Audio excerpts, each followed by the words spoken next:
Alrighty, folks, we have already had one massive IPO, SpaceX. It is rumored that we're going to have two more very shortly with Anthropic and OpenAI, not to mention other IPOs that are out there. So we have a whole batch of new millionaires, some of them deca millionaires, and we need to talk about what they might or might not be doing with real estate. Will they change real estate markets? Will they run and hide in index funds? What are these new millionaires going to do? Matt, what say you? What's going on? Yeah, I think this is an interesting conversation. You being a former tech guy, and I know your story. I think a lot of One Rental Time people know your story, about dabbling in the stock market, not having a great experience. This should resonate with not just SpaceX employees, but probably a lot of employees that have any sort of restricted stock units or, stock. Yeah. Where anybody they in the chip sector, NVIDIA, Broadcom, all these, all of these chip makers. There are a lot of employees, right? The average employee at NVIDIA is worth like $8 million. Like the average employee. It's crazy. Yeah. And I literally had this conversation this morning in a networking meeting, and I'm sitting with a financial advisor and a guy who runs a big insurance company. And it's worth noting, and I'm going to say this with no disrespect, somebody might be an absolute genius in their job and not really have any idea about finances and real estate and whatnot. And so, that's okay if you know that and understand it and are able to get good people around you to give you good advice. And one piece of advice that most of these people should be getting that have a super high concentration, like you said, average NVIDIA employee wakes up and they're worth $8 million. If 7.9 million of that is NVIDIA stock, no matter how much you love the company, no matter how much you believe in it, no matter how much, you want to continue to ride this thing that's shot you up to 8 million. Yeah. It's probably a good idea to take at least a portion of that. And if you peel off 25% and you say, I'm going to sell 2 million, I'm going to pay some taxes, I might go buy 3 rental properties. That is, in my opinion, a great foundation for if everything else in the world goes to zero, real estate will always create rental income if you buy the right property in the right, locations and whatnot. And so I've seen people do it. I've worked with plenty of people that have done this, and from their lips, they've told me, I think it's a good idea to diversify and not have 90+% of my net worth in the stock of one company. Yeah. So again, my history here. So I worked at Cisco Systems for, 15, 18 months as a consultant. I saw 35 and 38-year-olds retire. This is back when Cisco was NVIDIA, right? They were the dot in the .com. And I mean, we would have retirement parties seemingly every quarter for people who were retiring because the stock was that hot, just like NVIDIA is today. But, if you zoom out now with the history, there was a 15 or 20-year period it took for Cisco to get back to those highs. So you can have dead money and, all of that. Also, let's not forget there were publicly traded companies that I unfortunately invested in, WorldCom and Enron, that were complete frauds. And, go back and look at Enron employees who had all of their stock in there. But, and the last thing I'll say is, I worked at Splunk, my last job, and there were plenty of employees there that believed in Splunk. There was one guy there who I sat next to for a while. I think he was employee 36 or 37, something really low. And just at that time, he had a $10 million portfolio. Why? Because he never sold any stock. Never. He never got liquid. Now, in that case, Splunk goes on to be acquired by Cisco, and he does okay. No idea what he's doing now. So there are people that will never sell because they're just diehards.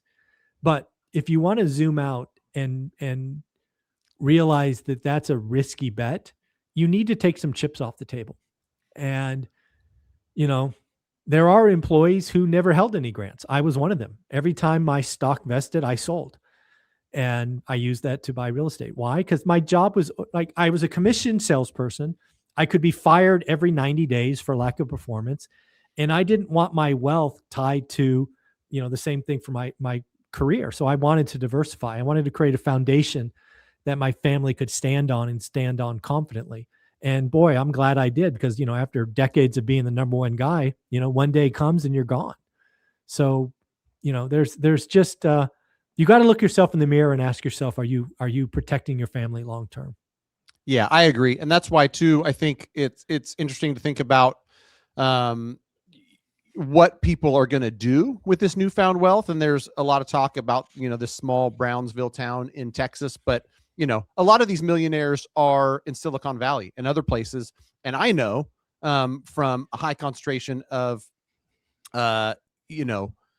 high net worth folks in Silicon Valley that work for these tech companies. I'm not going to call anybody out, hopefully not listening, but I have one that called yesterday and I think paid 1.8 million in 23 or 24, is already looking to upgrade the primary residence. And, so that's another conversation of maybe diversify even within real estate and don't have all your real estate holdings in one primary residence. Yeah. Funny story personally, in 20 and 21, saw my business explode. Saw everybody around me, businesses explode. The neighborhood I live in is not fancy. It's the neighborhood I grew up in. I know it.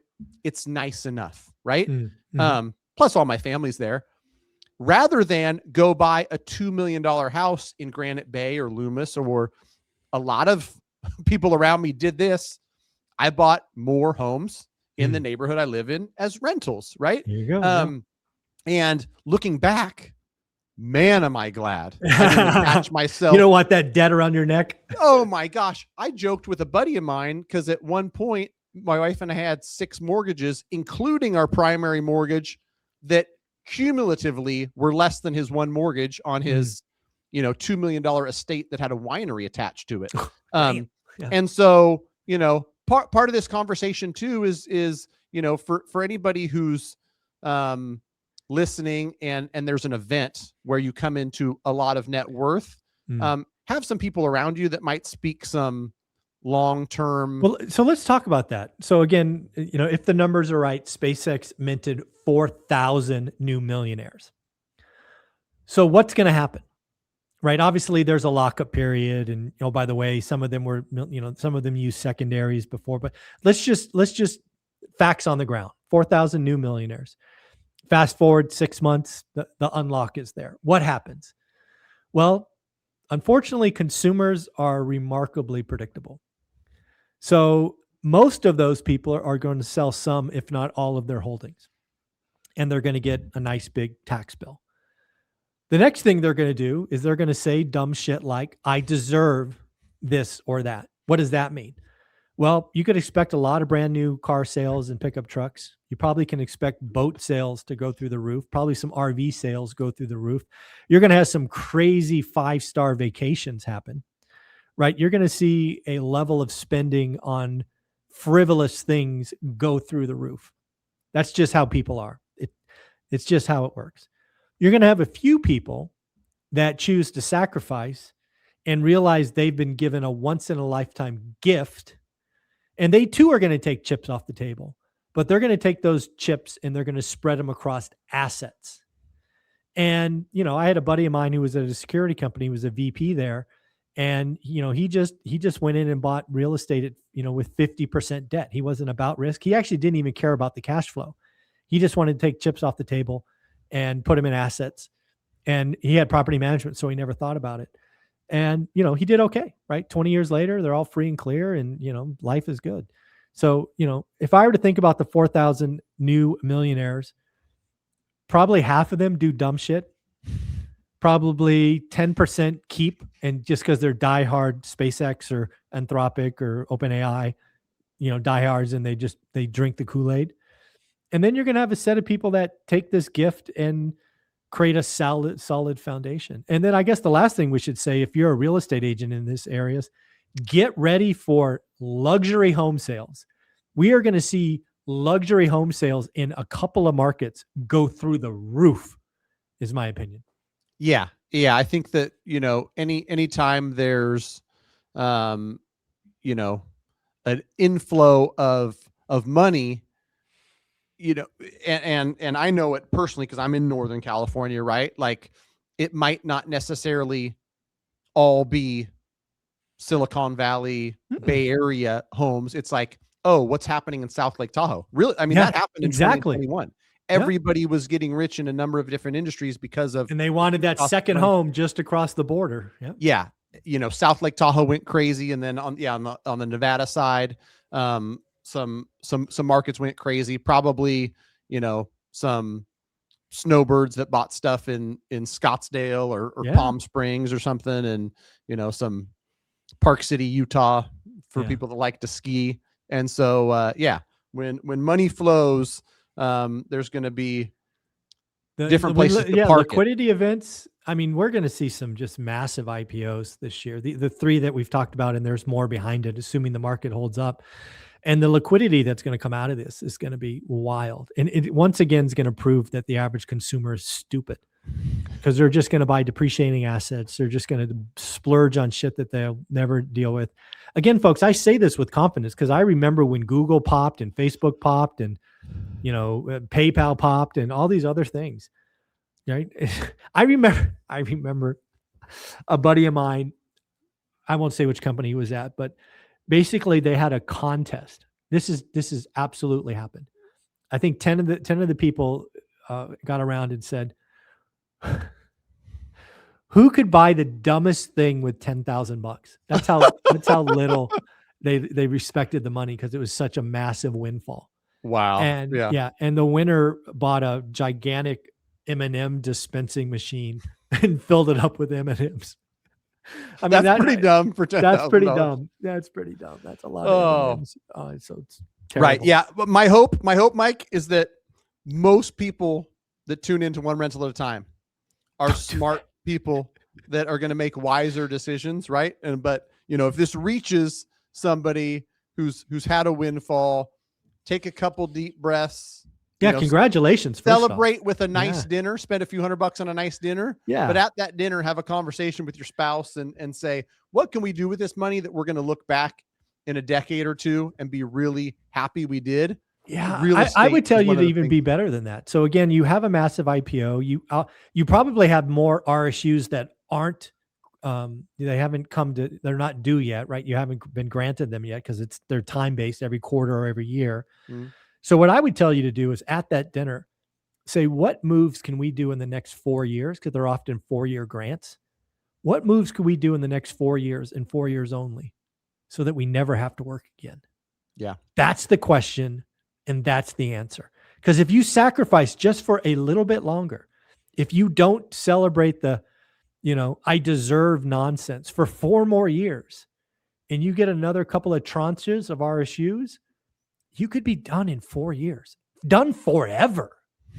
That's the conversation I would have. Right. Yeah. And that comes with a level of, peace of mind that not everybody has an opportunity to go out there and purchase. So couldn't agree more. Spend wisely.